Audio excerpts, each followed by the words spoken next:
Welcome to Tales Told When the Windows Rattle. I'm Tim Prossel. The great writer Algernon Blackwood wrote 4 stories that feature a character named Jim Shorthouse. Now, the stories don't really fit with each other terribly well, but if you put them in a particular order, you do see Jim going through a character arc.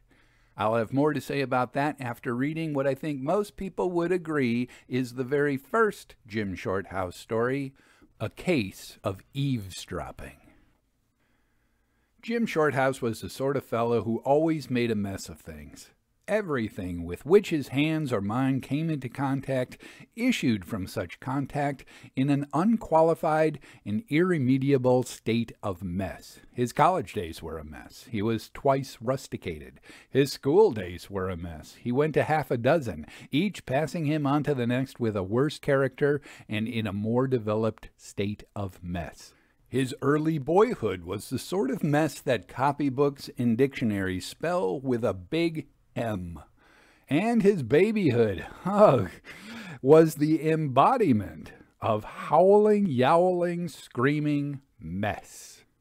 At the age of 40, however, there came a change in his troubled life when he met a girl with $500,000 in her own right who consented to marry him and who very soon succeeded in reducing his most messy existence into a state of comparative order and system. Certain incidents, important and otherwise, of Jim's life would never have come to be told here but for the fact that, in getting into his messes and out of them again, he succeeded in drawing himself into the atmosphere of peculiar circumstances and strange happenings. He attracted to his path the curious adventures of life as unfailingly as meat attracts flies and jam wasps. It is to the meat and jam of his life, so to speak, that he owes his experiences. His afterlife was all pudding, which attracts nothing but greedy children. With marriage, the interest of his life ceased for all but one person, and his path became regular as the sun's instead of erratic as a comet's. The first experience in order of time that he related to me shows that somewhere latent behind his disarranged nervous system there lay psychic perceptions of an uncommon order. About the age of 22, I think after his second rustication, his father's purse and patience had equally given out, and Jim found himself stranded high and dry in a large American city, high and dry, and the only clothes that had no holes in them safely in the keeping of his uncle's wardrobe. Careful reflection on a bench in one of the city's parks led him to the conclusion that the only thing to do was to persuade the city editor of one of the daily journals that he possessed an observant mind and a ready pen, and that he could do good work for your paper, sir, as a reporter. This, then, he did, standing at a most unnatural angle between the editor and the window to conceal the whereabouts of the holes. "Guess we'll have to give you a week's trial," said the editor, who, ever on the lookout for good chance material, took on shoals of men in that way and retained on the average 1 man per shoal. Anyhow, it gave Jim Shorthouse the wherewithal to sew up the holes and relieve his uncle's wardrobe of its burden. Then he went to find living quarters, and in this proceeding his unique characteristics already referred to, what theosophists would call his karma, began unmistakably to assert themselves, for it was in the house he eventually selected that this sad tale took place. There are no diggings in American cities. The alternatives for small incomes are grim enough: rooms in a boarding house where meals are served, or in a rooming house where no meals are served, not even breakfast. Rich people live in palaces, of course, but Jim had nothing to do with sich like. His horizon was bounded by boarding houses and rooming houses, and owing to the necessary irregularity of his meals and hours, he took the latter. It was a large, gaunt-looking place in a side street with dirty windows and a creaking iron gate, but the rooms were large, and the one he selected and paid for in advance was on the top floor. The landlady looked gaunt and dusty as the house, and quite as old. Her eyes were green and faded, and her features large. "Well," she twanged with her electrifying Western drawl, "that's the room, if you like it, and that's the price," I said. "Now, if you want it, why, just say so. If you don't want it, why, it don't hurt me any." Jim wanted to shake her, but he feared the clouds of long-accumulated dust in her clothes, and as the price and size of the room suited him, he decided to take it. "Anyone else on this floor?" he asked. She looked at him queerly out of her faded eyes before she answered. "None of my guests ever put such questions to me before," she said, "but I guess you're different. Why, there's no one at all but an old gent that's stayed here every bit of 5 years. He's over there," pointing to the end of the passage. "Ah, I see," said Shorthouse feebly. "So I'm alone up here?" "Reckon you are pretty near," she twanged out, ending the conversation abruptly by turning her back on her new guest and going slowly and deliberately downstairs. The newspaper work kept Shorthouse out most of the night. 3 times a week he got home at 1 a.m. and 3 times at 3 a.m. The room proved comfortable enough, and he paid for a second week. His unusual hours had so far prevented his meeting any inmates of the house, and not a sound had been heard from the old gent who shared the floor with him. It seemed a very quiet house. One night, about the middle of the second week, he came home tired after a long day's work. The lamp that usually stood all night in the hall had burned itself out, and he had to stumble upstairs in the dark. He made considerable noise in doing so, but nobody seemed to be disturbed. The whole house was utterly quiet, and probably everybody was asleep. There were no lights under any of the doors. All was in darkness. It was after 2 o'clock. After reading some English letters that had come during the day and dipping for a few minutes into a book, he became drowsy and got ready for bed. Just as he was about to get in between the sheets, he stopped for a moment and listened. There rose in the night, as he did so, the sound of steps somewhere in the house below. Listening attentively, he heard that it was somebody coming upstairs, a heavy tread, and the owner taking no pains to step quietly. On it came up the stairs, tramp, tramp, tramp, evidently the tread of a big man and one in something of a hurry. At once, thoughts connected somehow with fire and police flashed through Jim's brain, but there were no sounds of voices with the steps, and he reflected in the same moment that it could only be the old gentleman keeping late hours and tumbling upstairs in the darkness. He was in the act of turning out the gas and stepping into bed when the house resumed its former stillness by the footsteps suddenly coming to a dead stop, immediately outside his own room. With his hand on the gas, Shorthouse paused a moment before turning it out to see if the steps would go on again when he was startled by a loud knocking on his door. Instantly, in obedience to a curious and unexplained instinct, he turned out the light, leaving himself in the room in total darkness. He had scarcely taken a step across the room to open the door when a voice from the other side of the wall, so close it almost sounded in his ear, exclaimed in German, "Is that you, Father? Come in." The speaker was a man in the next room, and the knocking, after all, had not been on his own door, but on that of the adjoining chamber, which he had supposed to be vacant. Almost before the man in the passage had time to answer in German, "Let me in at once," Jim heard someone cross the floor and unlock the door. Then it was slammed to with a bang, and there was audible the sound of footsteps about the room and of chairs being drawn up to a table and knocking against furniture on the way. The men seemed wholly regardless of their neighbors' comfort, for they made noise enough to waken the dead. "Serves me right for taking a room in such a cheap hole," reflected Jim in the darkness.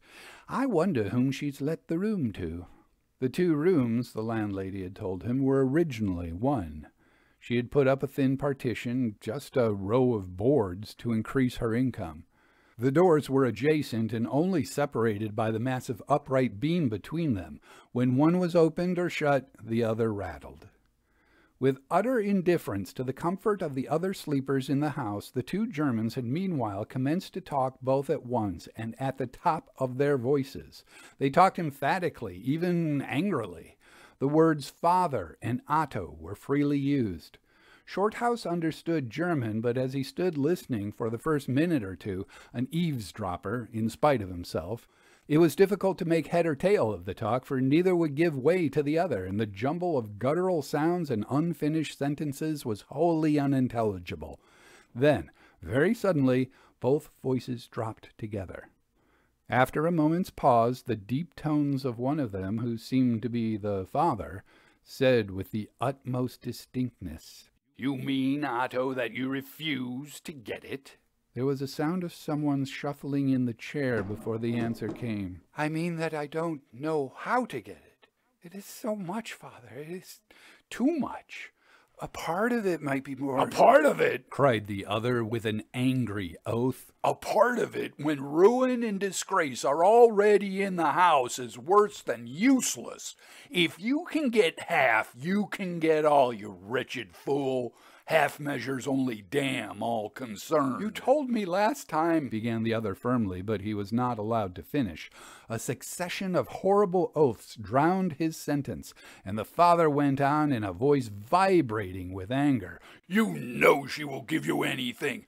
You've only been married a few months. If you ask and give a plausible reason, you can get back all we want and more. You can ask it temporarily. All will be paid back. It will reestablish the firm, and she will never know what was done with it. With that amount, Otto, you know I can recoup all these terrible losses, and in less than a year, all will be repaid. But without it, you must get it, Otto. Hear me, you must. Am I to be arrested for the misuse of trust moneys? Is our honor name to be cursed and spat on?" The old man choked and stammered in his anger and desperation. Shorthouse stood shivering in the darkness and listened in spite of himself. The conversation had carried him along with it, and he had been for some time afraid to let his neighborhood be known. But at this point he realized that he had listened too long, and that he must inform the two men that they could be overheard to every single syllable. So he coughed loudly, and at the same time rattled the handle of his door. It seemed to have no effect, for the voices continued just as loudly as before, the son protesting and the father growing more and more angry. He coughed again persistently, and also contrived purposely in the darkness to tumble against the partition, feeling the thin boards yield easily under his weight and making a considerable noise in doing so. But the voices went on unconcernedly, and louder than ever. Could it be possible they had not heard? By this time Jim was more concerned about his own sleep than the morality of overhearing the private scandals of his neighbors, and he went out into the passage and knocked smartly at their door. Instantly, as if by magic, the sounds ceased. Everything dropped into utter silence. There was no light under the door, and not a whisper could be heard within. He knocked again, but received no answer. "Gentlemen," he began at length, with his lips close to the keyhole, and in German, "please do not talk so loud. I can overhear all you say in the next room. Besides, it is very late, and I wish to sleep." He paused and listened, but no answer was forthcoming. He turned the handle and found the door was locked. Not a sound broke the stillness of the night except the faint swish of the wind over the skylight, and the creaking of a board here and there in the house below. The cold air of a very early morning crept down the passage and made him shiver. The silence of the house began to impress him disagreeably. He looked behind him and about him, hoping and yet fearing that something would break the stillness. The voices still seemed to ring on in his ears, but that sudden silence when he knocked at the door affected him far more unpleasantly than the voices, and put strange thoughts in his brain, thoughts he did not like or approve. Moving stealthily from the door, he peered over the banisters into the space below. It was like a deep vault that might conceal in its shadows anything that was not good. It was not difficult to fancy he saw an indistinct to and fro movement below him. Was that a figure sitting on the stairs peering up obliquely at him out of hideous eyes? Was that a sound of whispering and shuffling down there in the dark halls and forsaken landings? Was it something more than the inarticulate murmur of the night? The wind made an effort overhead, singing over the skylight, and the door behind him rattled and made him start. He turned to go back to his room, and the draft closed the door slowly in his face, as if there were someone pressing against it from the other side. When he pushed it open and went in, 100 shadowy forms seemed to dart swiftly and silently back to their corners and hiding places. But in the adjoining room, the sounds had entirely ceased, and Shorthouse soon crept into bed and left the house with its inmates, waking or sleeping, to take care of themselves, while he entered the region of dreams and silence. Next day, strong in the common sense that sunlight brings, he determined to lodge a complaint against the noisy occupants of the next room and make the landlady request them to modify their voices at such late hours of the night and morning. But it so happened that she was not to be seen that day, and when he returned from the office at midnight, it was, of course, too late. Looking under the door as he came up to bed, he noticed that there was no light and concluded that the Germans were not in. So much the better. He went to sleep around 1 o'clock, fully decided that if they came up later and woke him with their terrible noises, he would not rest till he had roused the landlady and made her reprove them with that authoritative twang in which every word was like the lash of a metallic whip. However, there proved to be no need for such drastic measures, for Shorthouse slumbered peacefully all night, and his dreams, chiefly of the fields of grain and flocks of sheep on the faraway farms of his father's estate, were permitted to run their fanciful course unbroken. 2 nights later, however, when he came home, tired out after a difficult day and wet and blown about by one of the wickedest storms he had ever seen, his dreams, always of the fields and sheep, were not destined to be so undisturbed. He had already dozed off in that delicious glow that follows the removal of wet clothes and the immediate snuggling under warm blankets, when his consciousness, hovering on the borderland between sleep and waking, was vaguely troubled by a sound that rose indistinctly from the depths of the house, and, between the gusts of wind and rain, reached his ears with an accompanying sense of uneasiness and discomfort. It rose on the night air with some pretense of regularity, dying away again in the roar of the wind, to reassert itself distantly in the deep, brief hushes of the storm.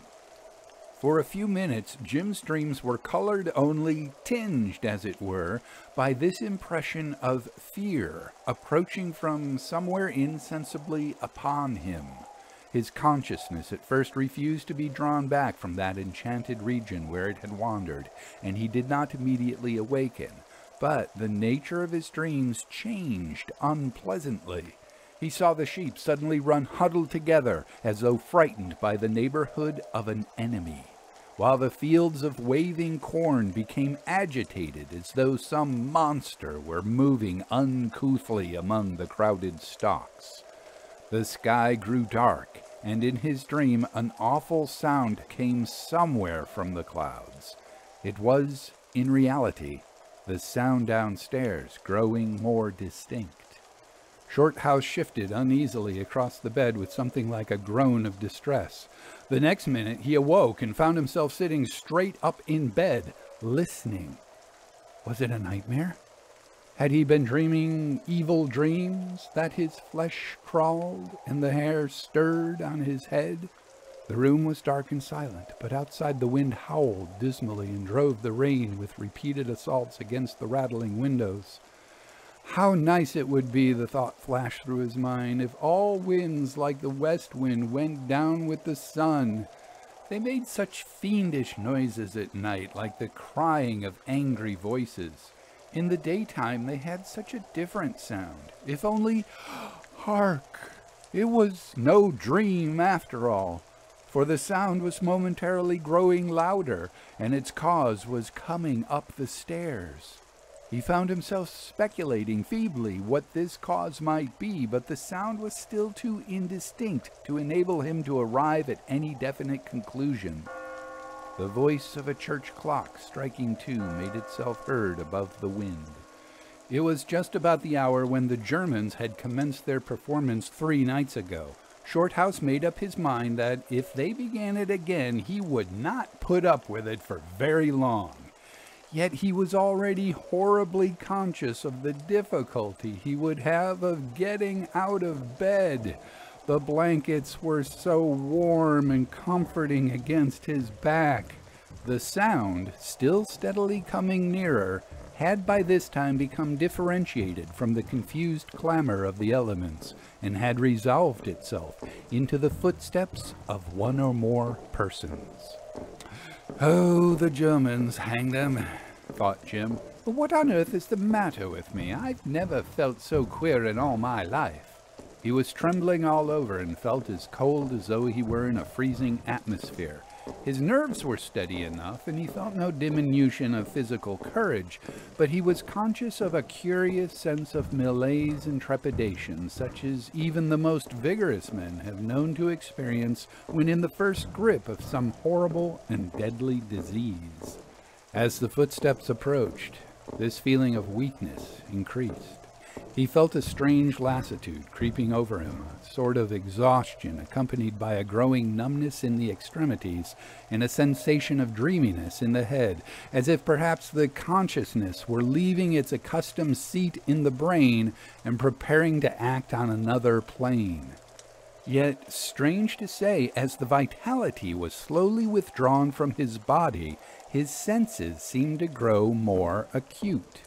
Meanwhile, the steps were already on the landing at the top of the stairs, and Shorthouse, still sitting upright in bed, heard a heavy body brush along the wall outside and past his door.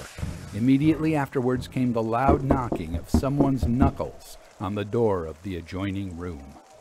Instantly, though so far not a sound had proceeded from within, he heard through the thin partition a chair pushed back, and a man quickly crossed the floor and opened the door. "Ah, it's you," he heard the son's voice. Had the fellow then been sitting silently in there all this time, waiting for his father's arrival? To Shorthouse it came not as a pleasant reflection by any means. There was no answer to this dubious greeting, but the door was closed quickly, and then there was a sound as if a bag or parcel had been thrown on a wooden table and had slid some distance across it before stopping. "What's that?" asked the son with anxiety in his tone. "You may know before I go," returned the other gruffly. Indeed, his voice was more than gruff. It betrayed ill-suppressed passion. Shorthouse was conscious of a strong desire to stop the conversation before it proceeded any further, but somehow or other his will was not equal to the task, and he could not get out of bed. The conversation went on, every tone and inflection distinctly audible above the noise of the storm. In a low voice, the father continued. Jim missed some of the words at the beginning of the sentence. It ended with, "But now they've all left, and I've managed to get up to you. You know what I've come for." There was distinct menace in his tone. "Yes," returned the other, "I have been waiting." "And the money?" asked the father impatiently. "No answer." "You've had 3 days to get it in, and I've contrived to stave off the worst so far, but tomorrow is the end." No answer. "Speak, Otto! What have you got for me? Speak, my son, for God's sake, tell me!" There was a moment's silence, during which the old man's vibrating accents seemed to echo through the rooms. Then came, in a low voice, the answer. "I have nothing." "Otto!" cried the other with passion. "Nothing?" "I can get nothing," came almost in a whisper. "You lie!" cried the other in a half-stifled voice. "I swear you lie! Give me the money!" A chair was heard scraping along the floor. Evidently the men had been sitting over the table, and one of them had risen. Shorthouse heard the bag or parcel drawn across the table, and then a step as if one of the men was crossing to the door. "Father, what's in that?" I must know, said Otto with the first signs of determination in his voice. There must have been an effort on the son's part to gain possession of the parcel in question, and on the father's to retain it, for between them it fell to the ground. A curious rattle followed its contact with the floor. Instantly there were sounds of a scuffle. The men were struggling for the possession of the box, the elder man with oaths and blasphemous imprecations, the other with short gasps that betokened the strength of his efforts. It was of short duration, and the younger man had evidently won, for a minute later was heard his angry exclamation. I knew it! Her jewels! You scoundrel! You shall never have them! It is a crime! The elder man uttered a short, guttural laugh, which froze Jim's blood and made his skin creep. No word was spoken, and for the space of 10 seconds there was a living silence. Then the air trembled with the sound of a thud, followed immediately by a groan and the crash of a heavy body falling over onto the table. A second later, there was a lurching from the table onto the floor and against the partition that separated the rooms. The bed quivered an instant at the shock, but the unholy spell was lifted from his soul, and Jim Shorthouse sprang out of the bed and across the floor in a single bound. He knew that ghastly murder had been done, the murder by a father of his son. With shaking fingers but a determined heart, he lit the gas, and the first thing his eyes beheld that corroborated the evidence of his ears was the horrifying detail that the lower portion of the partition bulged unnaturally into his own room. The glaring paper with which it was covered had cracked under the tension, and the boards beneath it bent inwards toward him. What hideous load was behind them? He shuddered to think. All this he saw in less than a second. Since the final lurch against the wall, not a sound had proceeded from the room, not even a groan or a footstep.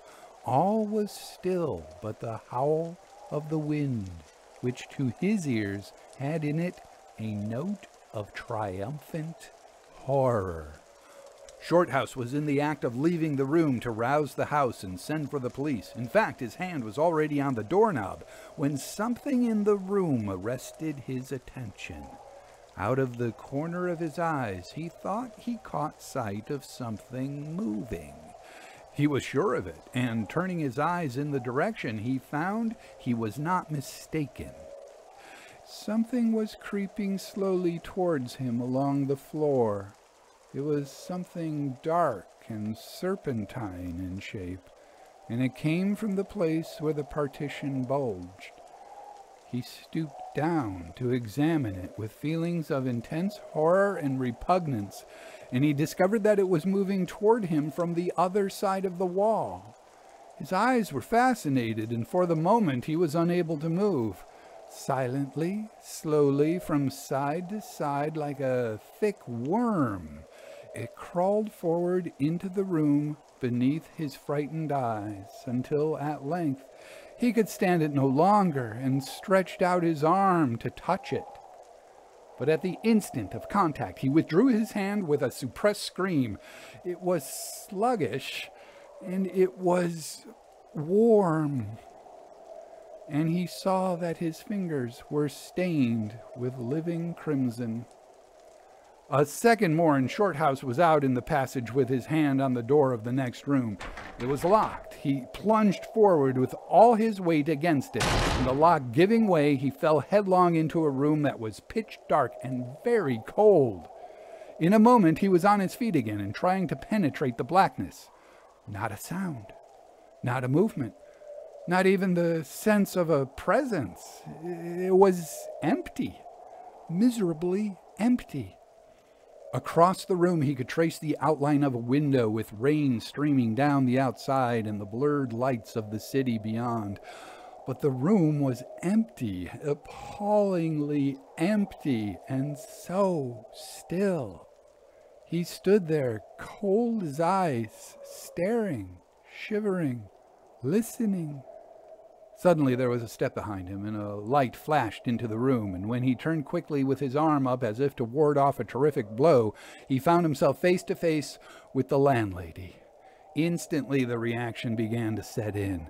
It was nearly 3 o'clock in the morning, and he was standing there with bare feet and striped pajamas in a small room which, in the merciful light, he perceived to be absolutely empty, carpetless, and without a stick of furniture or even a window blind. There he stood staring at the disagreeable landlady. And there she stood too, staring and silent, in a black wrapper, her head almost bald, her face white as chalk, shading a sputtering candle with one bony hand and peering over it at him with her blinking green eyes. She looked positively hideous. "Wall," she drawled at length. "I heard you right enough. Guess you couldn't sleep or just prowling round a bit. Is that it?" The empty room, the absence of all traces of the recent tragedy, the silence, the hour, his striped pajamas and bare feet, everything together combined to deprive him momentarily of speech. He stared at her blankly without a word. "Wow!" clanked the awful voice. "My dear woman," he burst out finally, "there's been something awful." So far his desperation took him, but no farther. He positively stuck at the substantive. "Oh, there hasn't been nothing," she said, slowly peering at him. "I reckon you've only seen and heard what the others did. I never can keep folks on this floor long. Most of 'em catch on sooner or later. That is, the ones that's kind of quick and sensitive. Only you being an Englishman, I thought you wouldn't mind. Nothing really happens. It's only thinking like." Shorthouse was beside himself. He felt ready to pick her up and drop her over the banisters, candle and all. "Look there," he said, pointing at her within an inch of her blinking eyes with the fingers that had touched the oozing blood. "Look there, my good woman. Is that only thinking?" She stared a minute as if not knowing what he meant. "I guess so," she said at length. He followed her eyes and, to his amazement, saw that his fingers were white as usual and quite free from the awful stain that had been there 10 minutes before.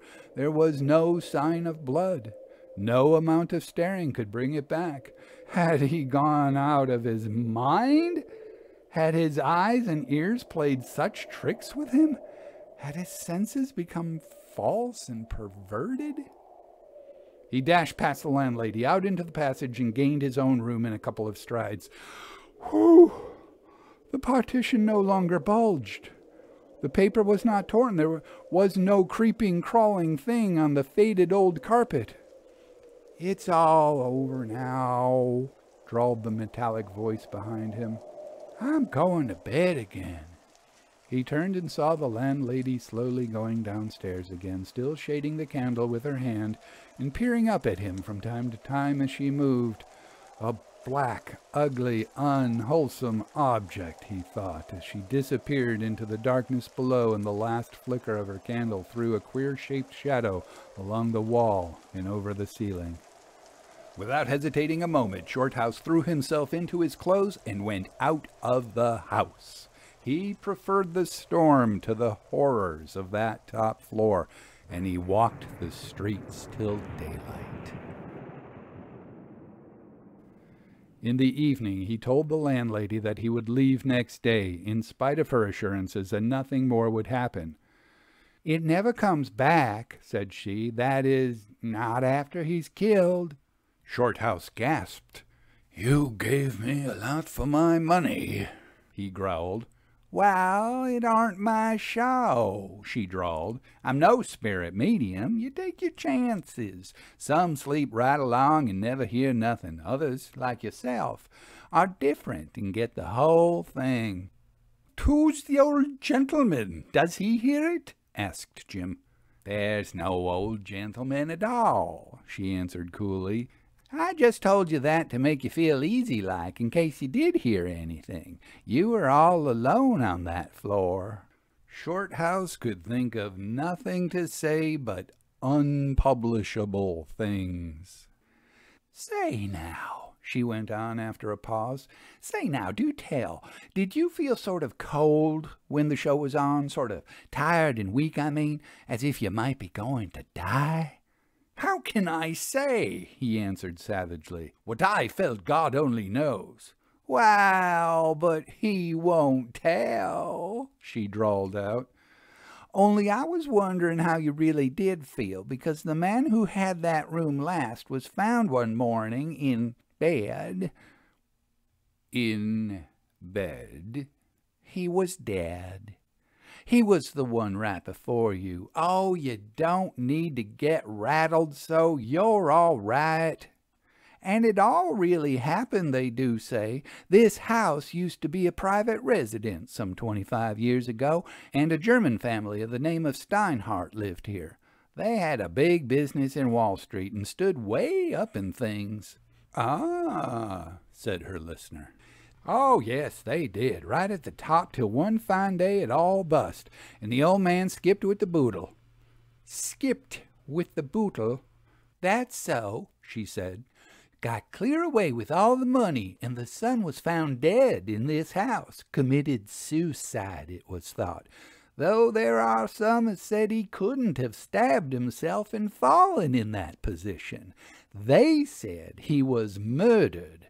The father died in prison. They tried to fasten the murder on him, but there was no motive or no evidence or no something. I forget now. Very pretty, said Shorthouse. I'll show you something mighty queer anyways, she drawled, if you come upstairs a minute.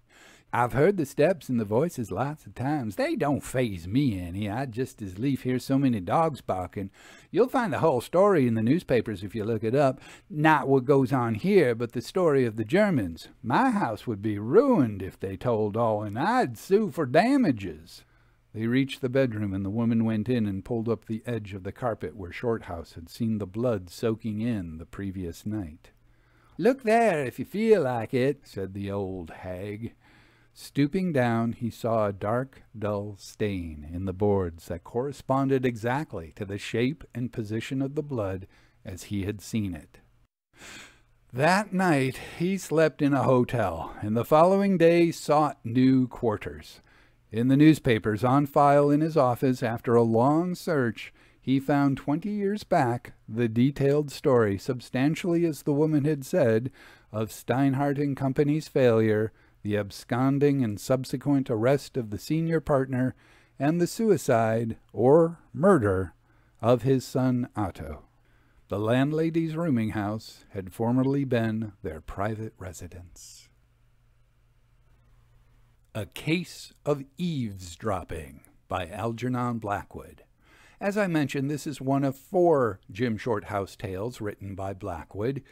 In this one, Jim is probably at his most naive. He confronts a ghost and he pretty much just runs away. But he also learns that he has the ability to see ghosts. I'm not sure if it's a blessing or a curse, but he can see ghosts when other people can't.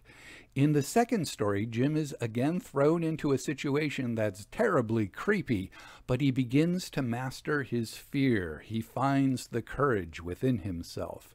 In the third story, it's called The Empty House, and it's one of Blackwood's most famous stories. Jim is a ghost hunter, and he deliberately walks into a haunted house to find out what's going on. And then in the final story, Jim is a fully seasoned, mature, occult detective.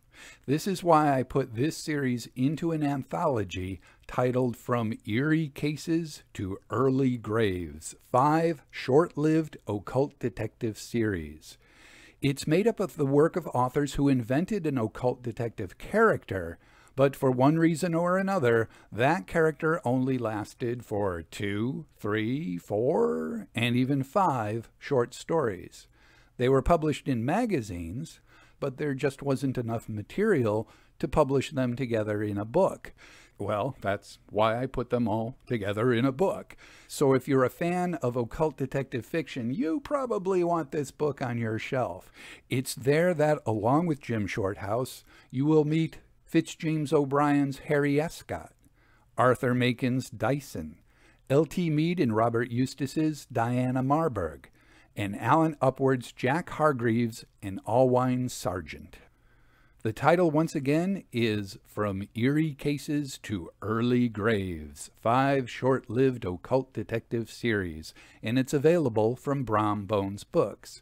If you're interested and you want to find out more, visit brombonesbooks.com. While you're there, if you're interested in this kind of thing, wander around, snoop, look into certain rooms, because I think you're going to find something very, very unsettling. Okay, that was probably a little too much, but you can still go to brombonesbooks.com. I'm Tim Prossel, and thank you very much for listening.